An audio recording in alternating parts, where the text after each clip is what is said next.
The Philadelphia Eagles are Super Bowl champions. Eagles fans everywhere, this is for you.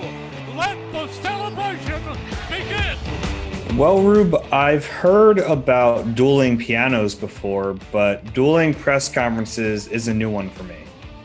I've done that dueling pianos thing. It's a lot of fun. And it's more fun than the dueling press conferences, I'll tell you that. Yeah, I bet. This is the Eagle Eye Podcast with Reuben Frank. I'm Dave Zangaro.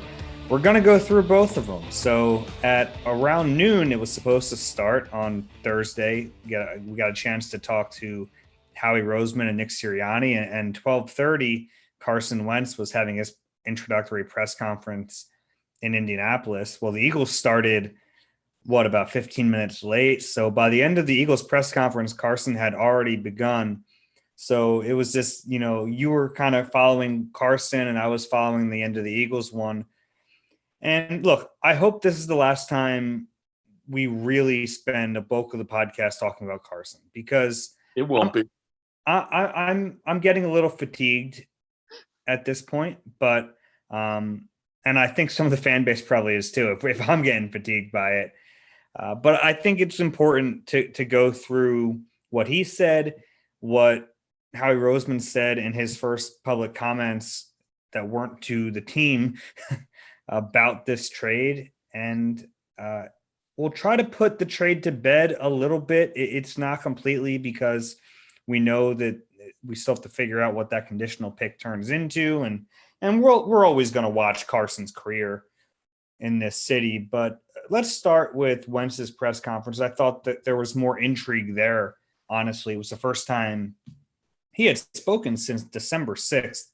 That was the day he got benched in the third quarter, and he talked after that game, and that was the last time we heard from Carson. So you were there for the entire virtual press conference. What did you make of Carson's comments? Yeah, it was weird. I mean, it was really weird. And there's some things he avoided talking about, but there's other things that he addressed pretty much head on. And I don't think he looked real good with some of them. He took some accountability for how he played last year. It was interesting hearing the questions coming mainly from Indianapolis writers. There was a couple of Philly guys got on there at the end. I'm not quite sure how, but they did. But the one thing that really struck me was that he was asked, when did you first think that you might need a change of scenery? And because he had said right from the beginning, he talked about fresh start, change of scenery and all that. And he said, Green Bay game when I got benched. And that kind of took me aback because, I mean, quarterbacks get benched. It happens. Everybody gets benched at some point in their life, in their career. You have setbacks.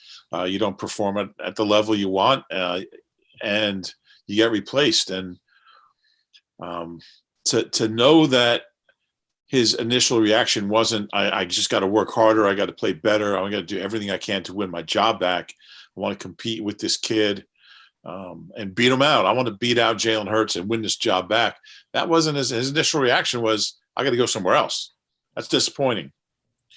And it's not how you want your quarterback or anybody, your leader, to respond. And I understand he was disappointed. I understand he didn't think it was fair. He talked about how he wishes it could have been him in there trying to turn the season around. And at that point, they were still in playoff contention. As ridiculous as that is to think, I guess they were 3-8-1 after that Green Bay game. Still had a chance to win a division. But that was disappointing to me. There was no sense that he really understood why anyone would be disappointed with that. And he just kind of, went on about it. Green Bay was probably the moment that I realized, this might not be it. When anytime you're pulled, you don't know what's, am I going to go back out next week, next drive? Like, I had no idea. And so all of those things go through your mind, but try and not overthink it. Try and just be in the moment, do what I can. Obviously frustrated to not be playing, but at the same time trying to be there for my teammates and do everything I can to help the team win. And but yeah, those thoughts definitely creep in once you're benched, and that's just how it unfolded. Disappointing. I don't know how else to describe it, and it makes you think. And I've always been a Carson fan, and I thought they should bring him back, but hearing that, it's disappointing, and it makes you wonder: is this the guy you really want leading your football team? Yeah, and I was kind of left thinking the same thing. It's funny because we hear these blanket statements like the media ran Carson Wentz out of town. We can only speak for ourselves. I think I'll speak for you too. I think we've been really fair with Carson in his time here. I don't think we've ever piled on, and I was surprised to hear him say that, and I appreciate his honesty there. I mean, because that's an honest moment to admit that publicly. But I think there was a lack of awareness of what that means. That's how it struck me too. Yeah, I think there's kind of been a theme with Carson dating back to his rookie season about accountability. And I remember thinking in his rookie year, like that's something they might want to figure out. Even back then, it was a lot of it was never, I need to be better. And he did in the press conference, he did take ownership for some of his poor play. But I mean, at that point, by the Green Bay game, we're in December. He had played poorly for months at that point. So the idea that he was going to get benched in the second, he didn't even get benched at halftime. They gave him a chance to write it in that game, in that second half, and it didn't happen. So, to me, there was a lack of awareness. And the other quote that really stuck out to me, 6 for 19 or 6 for 15 at that point. Yeah, for 79 yards, and he played really poorly. Like 14 to 3 or something. Yeah. And the other part, he was asked about the perception that him wanting a fresh start was kind of going against the competition. He didn't want the competition with Jalen Hurts. And this is part of what he said about that. As far as being a competitor, I've never once questioned my competitiveness, but at the end of the day, this was outside of my control. It wasn't out of his control. There were certain parts of the situation that were out of his control. He didn't control Howie Roseman when they drafted Jalen Hurts. I get that. He didn't control the injuries on the offensive line. I get that too. He didn't control having receivers didn't come back for the ball and made him look bad at times. All that's true, but he controlled his play to a certain extent. He could have played better, and he controlled his emotions, or he should have been able to, right? Like if he wanted to be here, he'd still be here. I don't think anyone can disagree with that, because while the Eagles looked at the situation eventually and realized if this situation is untenable, we have to trade him. We have to try to recoup whatever we can. And then at that point, we'll reset our salary cap. Like, they made the best of a crappy situation. And let's be clear too, they helped put themselves in that crappy situation. This is not all on Carson, but if after the season, when they had these meetings with Ryan Tollner and Howie Roseman, if Carson has said, look, I don't like that Jalen Hurts is here. I don't like the way things went, but I still want to be here. He's still here. And, it was just, and look, I'm not faulting him for wanting out. I'm not faulting him for wanting a fresh start, but to say it's out of his control just isn't true. Yeah, and I'd love to know exactly what he's referring to. Maybe he was talking about getting benched and never having a chance to play again. I just don't know. It's hard to tell. You don't have a chance. Nobody could follow up on questions in this format, which is another reason the virus sucks, because it put us in this position of doing interviews on Zoom, in addition to everything else it did. But that was interesting. And I don't, I think ultimately it wasn't just getting benched. It wasn't just drafting Hurts. It wasn't, I don't think there was any one thing that ultimately made him think, I don't want to be here anymore. I think what happened, it keeps coming up, what happened with Nick in 17. I think that affected him. Nick's a folk hero. And he talked again today about just the disappointment of, playing the way he did up through the Rams game and then getting hurt, and then getting hurt again the next year. and Nick coming in, winning a playoff game. I think all of that, the concussion, the end of the way the Seahawks game went, I think it all played into it. The back injury too is a big one. Yeah. I know one thing: Twitter did not react kindly, and I don't blame Twitter. I think fans can be too hard on everybody. You got to remember these are human beings. But Carson didn't do himself any favors. I saw a lot of people on Twitter whose reaction was, I've always defended Carson. I've always been a Carson guy, but this is really disappointing to me. And it's not like it really matters at this point, because he like, it doesn't change anything. He's the quarterback of the Colts, whether he said that or not. But you're right. It doesn't play well, and maybe that's not what he meant, and maybe he misspoke. I don't know, but that I think we're both left with the same sense. Yeah. I mean, he was pretty clear. It was. He didn't hesitate. He didn't try to, backtrack. He was pretty clear about what he was saying. He knew exactly what his message was. Anything else from Carson that jumped out at you? I know you missed a little part of it. I don't know. Yeah, I mean, the fact that he still wouldn't say if he asked to be traded is weird to me. And it seems like throughout this whole time, there was a real emphasis from his team on the optics, because he never demanded a trade, right? Like we never heard that report. It never got contentious. And I think that was a concerted effort from Carson and his team to never make it look like he was forcing his way out of town. But I'm left with the thought that the Eagles had such a big financial commitment with him. Look, maybe they look at him and think he's not the guy anymore, but I got the sense that if he were more willing to reconcile and figure it out, and maybe that wasn't a real option, but I always got the sense that the Eagles would have been more open to that than Carson was. And his hesitance to kind of own that's weird to me, if that's the case, right? Like at this point, I don't know what he gains out of saying, like he wouldn't say one way or the other if he wanted to be traded, but he's pretty happy to be in Indy. And it seems pretty clear he's happier there than he would have been here.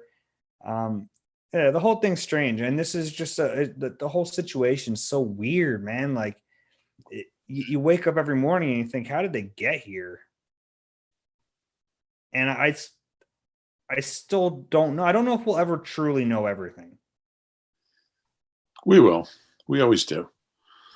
You say that, but I'm not so sure. Carson is such a guarded person that even if we end up hearing more, I'm not so sure it'll be both sides of that conversation.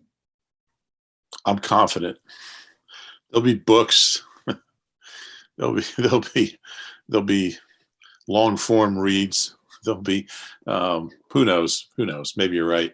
I thought it was interesting. He was asked about his relationship with his teammates in Philly, and this certainly, when you talk about, he kept talking about excited for a fresh start. That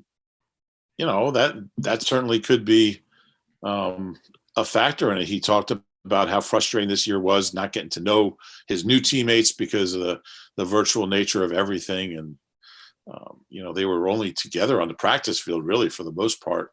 Limited time, very limited time in the locker room. The weight room, cafeteria was closed. Eat meals outside quickly. And he was asked about the perception that he was maybe not the best teammate, maybe not the best leader, that he was aloof. And he said, and anytime you hear those things, you want to play detective. All right, who said it? But it doesn't matter. If that's what's out there, how can I learn from it? As I've learned in this business, in this life, you're not going to make everyone happy as much as you want to. I'm trying to be the best teammate I can to my teammates. If I wasn't, I apologize. I wish I could be better. Weird, kind of telling. Last year was tough for everybody, building those relationships, given the environment. People are going to have their opinions. You do everything you can to be the best you can be. when I lay my head on the pillow, I know I've done everything I could have done. I think he understands that he has limitations in that area, and maybe the fresh start gives him a chance. I'll tell you what, it's a terrible analogy, but I changed high schools after 10th grade, and I use it as an opportunity to kind of reinvent myself, and like I was probably not, I was probably a much better person when I got to my new high school in White Plains, New York, after I left Teaneck. And, you have a chance to reinvent yourself. You have a blank slate. You have all these new people. And I can kind of see, I can kind of see him thinking, there's no way I'm ever going to win this locker room over. Now I got benched. Now there's the Jalen Hurts, side. And I've got my guys that are behind me, but I got to start over. I can see that all playing into it. He didn't make that connection, but it's there, that, he says, I'm excited for a fresh start. And then he just talks about how he's apologizing to his teammates for not being a better teammate. I thought that was pretty telling. It was, and I don't know if you had a chance to hear it, but on Chris Long's The Greenlight podcast a while back, he had, I think it was Torrey Smith on there, and they talked about Carson as a person, as a locker room leader. And I thought they explained it really well, that, he's a good guy. People like him, but he doesn't necessarily have the ability to build relationships in every corner of the locker room the way some other guys do. Was that Malcolm or was that Torrey? Oh, it might have been Malcolm. I think he had Torrey on maybe the next week or something. You're right. It was Malcolm. And then that's even a better example because Malcolm's a defensive guy. So they're talking about, he's – and you look at a guy like Nick Foles and even Jalen Hurts, those guys have gravitational pulls. They do. And it's something that's really hard to fake, and either have it or you don't. And I don't think not having it precludes you from being a great quarterback, but it might preclude you from being a great leader. And you can be one without the other. And if Carson plays lights out on the football field, like if he was like, I don't think anyone thought in 2017 he was some unquestioned leader, but if you're playing like that, it doesn't matter. If you're playing that well and the team's performing that well, it doesn't matter. You don't need leaders when you're winning by 20 points every game. You need them when you're struggling. And I think that was one aspect of his personality that he's lacking. And maybe he'll get that. Maybe you can work on that. It's almost unfortunate for him that the other guys that have been here with him have that, because then it's like this natural comparison where, right, the guys are looking at Nick Foles and everyone's following Nick Foles blindly because he's just that type of personality. And Carson's looking at it like, man, I don't have that. And then the same thing with Jalen, right? Like Jalen, especially with the younger players in the locker room, they gravitate toward him, and in a way that I don't think we ever really saw with Carson. So I think it's unfortunate for him that there was just that natural comparison in leadership styles. Yeah, I think it's a great point. And I think he goes now to somewhere where these guys don't know Nick Foles. The name Nick Foles doesn't mean anything in that Colts locker room. I'm sure there's guys that were very, loyal to Phillip Rivers and to Jacoby Brissett and, Andrew Luck going back a few years, but none of those guys are in Indy anymore. Phillip Rivers retired, Andrew Luck retired, and Brissett's in Miami, I guess, wherever he is. So he's going into that locker room, and there's no, those kind of threats. Not threats isn't the right word, but those kind of external. The Nick Foles shadow is always going to be hanging over him in this city, in that locker room, in that building. I mean, God, Nick Foles photo everywhere you walk down the hallway, there's photos of Nick Foles touchdown, Nick Foles touchdown, Nick Foles. Philly special, a whole big display of the Philly special in the foyer there when you walk in, and he's, that's a tall shadow cast over Carson Wentz, and he didn't do anything wrong, but that's just the reality, and he escapes that now. And I think that all plays into, he's going to a place in a building where none of that baggage is with him anymore. He no longer has to live up to Nick Foles. no longer has to live up to 2017. He can just go out and play football. And from that standpoint, I could see, knowing what we know about how, I don't know, sensitive, fragile, whatever you want to say that he is, could see that it's going to be a big benefit for him. It should be. Yeah. And like you said, there's no right or wrong. That's his personality. He can't be, the worst thing he can do is go out there and try to be someone else. And it's just not his nature, So, maybe those kind of factors not being there in Indy is a really freeing experience for him. Yeah, you're probably right. And it'll be fun to watch his career, because this city's going to watch every move. And you made the point a few pods ago that the way we look back at this trade will largely be dictated by how he plays the rest of his career. Right. Yeah, it's one of those trades where you really don't know. Who knows? Yeah. I mean, I think the Eagles did pretty well. They did better than I thought they would. I didn't think I have a chance to get a 1, honestly.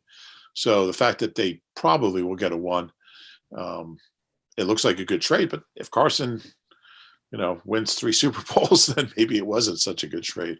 And you look back and say, what could the Eagles have done differently? But, I think it'll probably be a while before we talk about him again. So I just want to say, I like the guy. I hope he does well. I think he's a good person. Certainly did a ton of charity stuff here. He helps a lot of people. Say what you will about him, but he's his heart's in the right place, and that's worth something to me. So I'll never root against Carson Wentz. Yeah, and I'll echo that too. Here.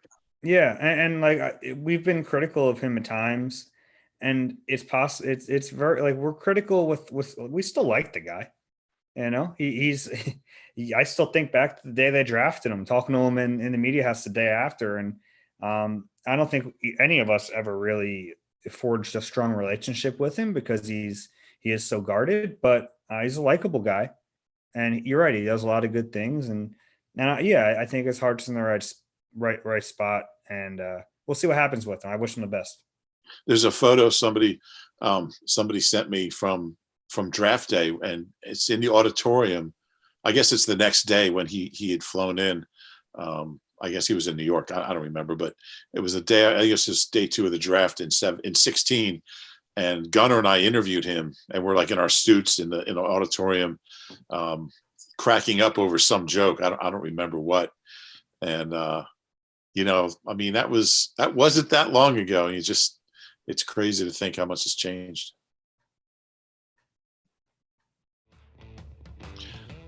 Hey, Eagles fans, it's time to look forward to a dream vacation. The Philadelphia Eagles Fan Cruise tickets selling out fast. The ship sails March of 2022 for 7 days and 7 nights with Eagles fans and only Eagles fans. Book your tickets now at PhiladelphiaEaglesCruise.com. So, Rube, let's go through. We haven't really talked. We talked so much about the Carson press conference, but let's go through some of the other notes from Howie Roseman and Nick Sirianni. We didn't hear a lot from Nick Sirianni. We're going to have chances to talk to him, plenty of chances to talk to him. But, when you get Howie. Chances to talk to Howie. Yeah. Questions were directed at him. Yeah. I mean, we don't have that. Like I was going to say, we don't have chances to talk to Howie. So most of it was directed to the general manager. I thought one of the more interesting lines of questioning was about the owner, Jeff Lurie, who, whether or not he has taken a more active role in personnel, there's a perception that he has. And that certainly reached a high point not long ago when there was a report from ESPN's Chris Mortensen saying there was basically a directive from Jeff Lurie to stick with Jalen Hurts and build a team around him. Yeah, and I asked Howie about that, the level of involvement. You try to in these interviews, you try not to use words like meddle. You just, you use words like involvement. And I asked him about that, and he said, Jeffrey's always been involved in what we do here. He's always been one to ask us questions and really challenge us and make sure we're doing the right things. I don't see how that's changed really over the past couple of years. Very comfortable with his role here and very appreciative of his role here. He really shot down the Chris Mortensen report and said, Jeff Lurie has never told us who to draft or who not to draft. It was that simple. So who knows where the truth is. But he basically left it open a couple of times that they could draft a quarterback. And, when you send Shane Steichen and Brian Johnson out to Fargo to look at Trey Lance, I'm not sure you're doing that if there's no chance you're drafting a quarterback. So interesting. And Chris Mortensen's as plugged in as anybody. So, I'm not going to say he was wrong but from Howie, Howie said he's wrong. I won't say it, but Howie said that's not true, and we'll see what happens. Yeah, it's interesting whenever we talk about the owner's involvement, because I think for a lot of years, there was probably a higher level of involvement than people realized, So once you start to hear about it, it's like, whoa, he's Jerry Jones, But I don't know how new some of it is.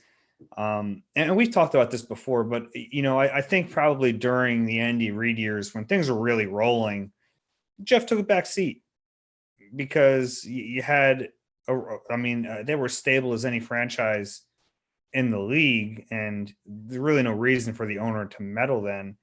Right now, they're not very stable, and we're talking about the most important position in sports. And we know how much the whole league values that position so highly. And then the Eagles take it to another degree. So I'm not shocked if that's the case, that Jeffrey is making those high level decisions about quarterback. But I also don't think it's like, I don't think on day 3 of the draft, he's walking in there and saying, hey, take this corner from BYU. I don't think it gets to that level, but I think it's to be expected that he's involved on these high level decisions with the most important position. Yeah. And I don't think that's that unusual. I think most owners, not all owners, but most owners are involved in decisions like who the starting quarterback is going to be, because that's generally a question that's involving millions and millions of dollars. And Jeffrey Lurie is the one who's spending that money, and he wants to, he wants to know where his money's going, and he has that right. I agree. I think when it gets to, the BYU cornerback, then you have a problem. That's when you really need to, trust your personnel guys. And if you don't, you need to get new personnel guys. I'm not sure how much more interfering or involvement or meddling Jeff Lurie has done. But the franchise has been largely very successful under Jeffrey. I think it's been a good model. He's involved, but he's not overly involved. And, we'll see. We'll see where it goes. But you're right. This is a franchise that's in a state of, I don't know if chaos is too strong a word, but they were 4-11-1. They've got a new coach. They've got a new quarterback. It's a real time of upheaval in this organization. And, if it gets beyond, Jeffrey Lurie having an opinion who the QB should be, then there's an issue. But if that's where it is, then I don't think it's as big a problem as some people do. And it's funny because I think you and I kind of agree that we'd like to see Jalen Hurts get this year. If we agree, and if Jeff Lurie agrees like we do, and he owns the freaking team, like, of course he's got to say something. Right. Right. That's true. That's part of his job. And there's some owners, I think we talked about this, they're just total, absentee owners, and that's fine too. Some of them never have success either. There's some, you look at the guy down in Jacksonville, he doesn't meddle. He doesn't get involved in anything. They never win anything either. So, yeah, it's interesting though. And I do think that there's a danger. And I think Jeff Lurie, when he first bought the team, did meddle too much. Those first few years, from what we heard, he was involved too much in the draft, and he saw himself as kind of a draftnik. And, I think those 5th round picks, he was kind of, hey, this guy, he had a really good cone drill, if you're sitting there as a GM, you're rolling your eyes and hoping he doesn't see you. But I think that calmed down after a few years. And Joe Banner was the same way. And I think that calmed down after a few years, especially when Andy came in and really took over the franchise, like you said. But certainly something to keep an eye on. And if it gets any worse than just, what we're hearing, then there could be an issue. Do you know how much I would meddle if I owned a football team? Yeah. And I don't even know if it's meddling. I mean, you own the team. I'd be so involved. Yeah. Even without qualifications, I'd be involved. So I get it from his standpoint. And I guess it's up to the fan base to push back when it gets too bad, because there's no one else to hold the owner accountable other than the fan base. No one's going to fire the owner. So the only way you change it is if the fans start to stop showing up, and we're not anywhere near that. So yeah, like impossible. It'll never happen. Yeah. Another thing, I actually asked Howie Roseman about Zach Ertz. Got kind of a non-answer, which is to be expected. But if you kind of read between the lines, there was a pretty clear message. And the message is basically, if you want Zach Ertz, you got to give us more, because he made a concerted effort to let it be known that they still think Zach Ertz is valuable, that they're not just going to give him away. He said the trade has to work for both sides, which to me, I take that as, yeah, we know Zach Ertz wants to get traded, but we need what we feel is right. We're not going to just trade him because he wants to get traded. We've heard that Zach's getting impatient, which is understandable, but the Eagles have made it pretty clear they're not going to give him away. He's going to Buffalo. I saw where San Diego, the Chargers, I believe, signed Jared Cook. Is that official? They did. 1 year deal. 1 year deal. He's older than Ertz. Good player. Been to a couple Pro Bowls. I think Ertz is going to Buffalo. I think it's probably. Makes most sense. I think that'll happen in the next day. Unfortunately, won't be there with Matt Barkley, who I believe Matt Barkley and Zach were both in the 2013 draft, but they just signed Trubisky. So Matt Barkley, they delayed their press conference an hour with Trubisky, or to announce Trubisky, because Brandon Beane hadn't reached Matt Barkley yet, so they wanted to wait. That's respect. They wanted to wait until they reached him. But Matt Barkley coming here, he's going to be here. But anyway, I think Buffalo is a good spot, and I think that's where he'll end up, and I think he'll do well there with Josh Allen. I'll tell you what, anybody's going to do well. The guy's a beast. Yeah, and now with Mitch, I mean, they'll just keep on rolling if Allen goes out. I still think the Colts make some sense too for Ertz. I know they have Doyle. I know Mo Alley Cox is back. Yeah, but that still makes sense. The Colts still have cap space. We know he has a connection with the quarterback. I wouldn't rule that out either. No, I wouldn't either. But I think something's going to happen soon. I hope so. Yeah. One thing about Howie, and he seemed like Howie, when we talked to him, he's always very jovial and joking around, and he's always got a couple really bad one-liners. He seemed really somber today. It's been a hard year for him. It's been a really hard year for him. Every fan wants him fired, and it's like, I don't know how many things have been unanimous like this in Eagles history. Everyone liked Doc, everyone liked Reggie, and everyone wants Howie fired. And he seems genuinely sad and almost like shaken that the Carson thing happened that the way it did, that didn't work out. He said he talked about 4-11-1, and that's on me. I wasn't good enough. He seems to be taking this really hard. Yeah, and he was asked a pretty direct question about the criticism he's received, and a lot of it's warranted. It's and he said that he didn't back down. Yeah, and it's true. It is.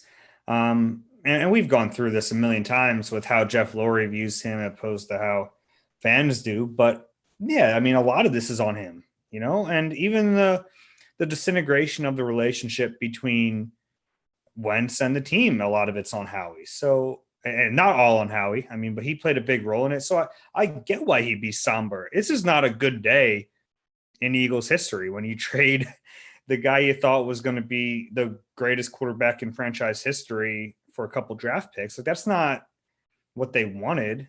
This is not the way anyone ever saw it going. So he should be sad about that, quite frankly. It's not good. I mean, I think they ended up making the best of a pretty bad situation by getting the picks back that they got. And it does allow them to reset the cap, as Howie has mentioned a few times. But I mean, we're looking at it from a micro lens right there. Macro, it's a disaster. Absolutely. Right? Yeah. I mean, this was the guy. This was the guy. And within the span of like 3 years, he's gone. Yeah. I mean, when was the last time this franchise, had a coach and a quarterback that we just didn't know about? It's been a long time. And it's kind of a pivotal time. I still believe that Howie, if this year goes, and it's going to be a bad year. I mean, they're not going to be a good team, or they're not going to be a great team. But I do believe that if the moves that they're making fail, that Howie's gone after this year. I really do. I don't know how they'll phrase it, how they'll, if whether he resigns or is I don't know, gets a different title, different responsibilities, which I don't think will happen. But watching him today, I'm thinking he's not going to keep putting himself through this. And you kind of forget, and fans have every right to be as hard as they have been on Howie, but the guy's a human being, and he's like, it's got to be really, really hard. And I just wonder how much more of this he can take, and how much more of this the franchise, and I know we think he's untouchable, just like we thought Andy Reid was untouchable. He got fired. I just wonder how much more of this he wants if they continue to fail and struggle, and how much more Jeff Lurie is going to, hey, I got to get this guy out of here. It's just a hunch. I guess, but look, I think you can make the case right now he shouldn't be the GM based on what we've seen.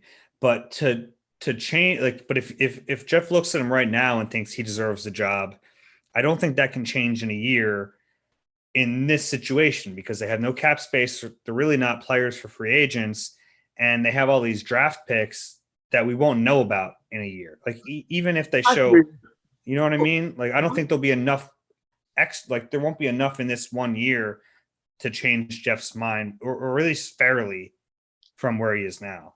That's a fair point. What if Carson has a great year with the Colts? Ertz goes somewhere and catches 75 balls.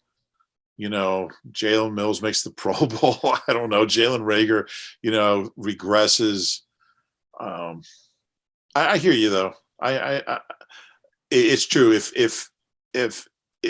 If keeping him now is what Jeff Lurie has decided to do, how do you make a case to fire him a year from now when you're going to be bad for the next year? That's a fair point. You're going to have your cap space next year. You'll be able to sign free agents. You had 10 picks last year. You have 11 picks this year. So you're going to have this young nucleus. It's like, if you're not getting rid of them now, you got to kind of see this through. For how long though? 2 more years? Yeah, I mean, I think it's fair. He's got to understand that Howie's drafting record's terrible.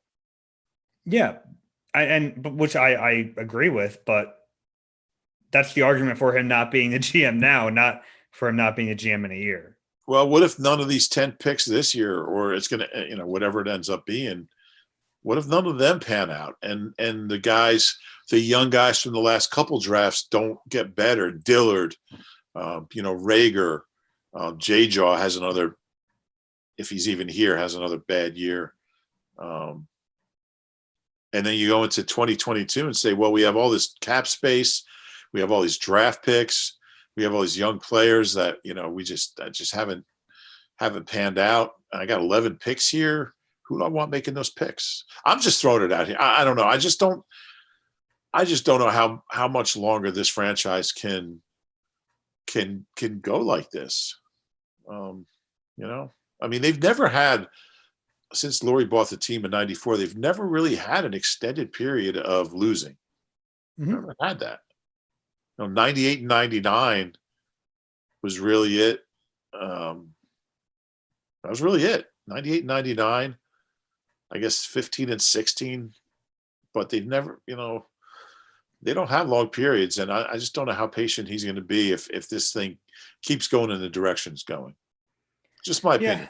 I guess, but we're also looking at a year where they didn't have cap space. They have a first-year head coach. At best, they're going to have a second-year quarterback. And I'm trying to look at it the way Jeffrey would look at it, and I don't think he'd be that quick. Yeah, maybe you're right. You could well be. Jeff's a smart guy, and at some point, something's going to click in there. He's going to be like, all right, I love this guy. He's like my son, but I got to do something. Well, we'll see. Yeah, we'll see. Yeah, we're a long way from that. Yeah. The Eagles did sign a few guys in free agency. I guess technically the first guy they signed was Adrian Killens, but he was an undrafted kid last year out of UCF, super fast. Maybe this will give him a chance to improve on his rushing average. It's not very good right now. Career average of minus 12 yards a carry. Yeah, one carry, but he's back. I mean, I don't think he has much of a shot to make the roster, but let's get into the two moves on Thursday. They're bringing back Hassan Ridgeway on a 1-year deal.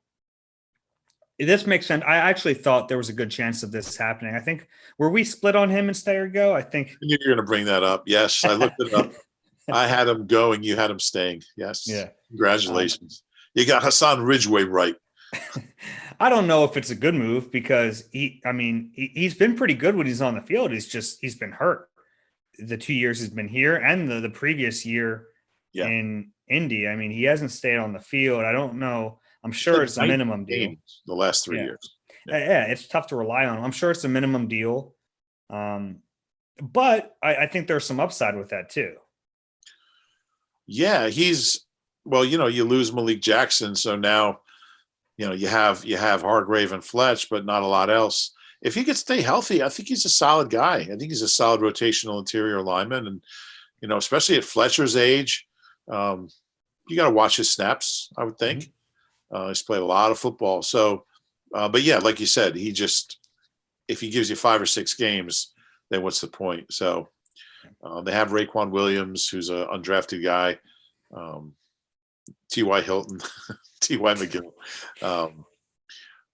They could probably still use another inside guy, but I think it's kind of a no-lose move. And again, Ridgeway was in Indy for 1 year, I believe, with Sirianni, 18. I would think they were together. And Gannon, obviously. Yeah. Yeah, and Gannon. So,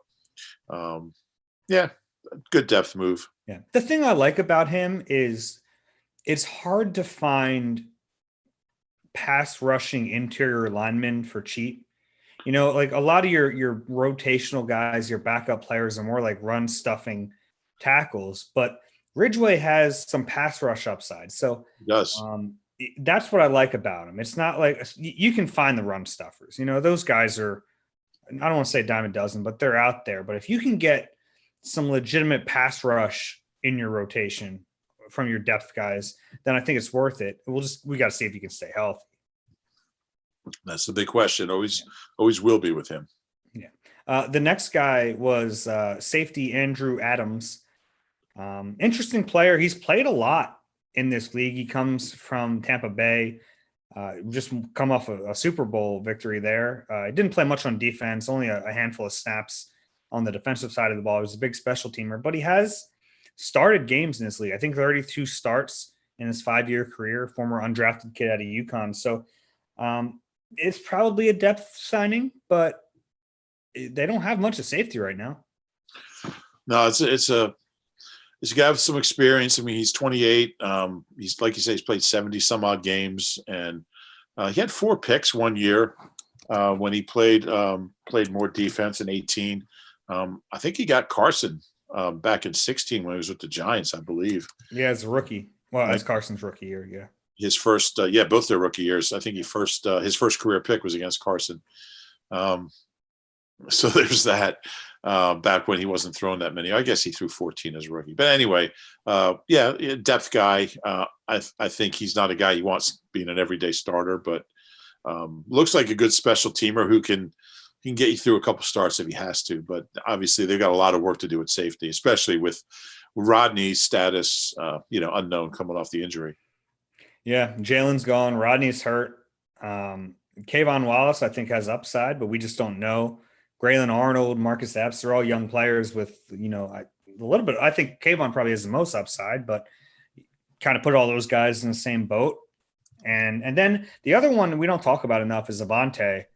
I don't know where he's going to play this year, but I still think back to when he played safety a few years ago, and I'm not convinced that's not his best position. Well, it would make sense, but they also don't have a whole lot of cornerbacks either. So, we'll see. I mean, it's going to come down to where they're most comfortable with them. Yeah. I mean, he could be the nickel too. They don't have a nickel right now. They don't have a lot. So, I mean, the secondary is really in a state of chaos. So, yeah, I would like to see him at least get a look at safety. I'm not sure he'll ever be, like a 15, 16 starter, game starter at either position. That's why I think slot might be the best place for him. But we'll see. He's still a work in progress. They got to figure that out. He's owed a lot of money this year too, by the way, because he hit as that fourth year on the fourth round cut. He's over $2 million this year. It's not like he's minimum anymore. Yeah, you're right. It is a substantial number. They got to figure him out. And he's one of the few young.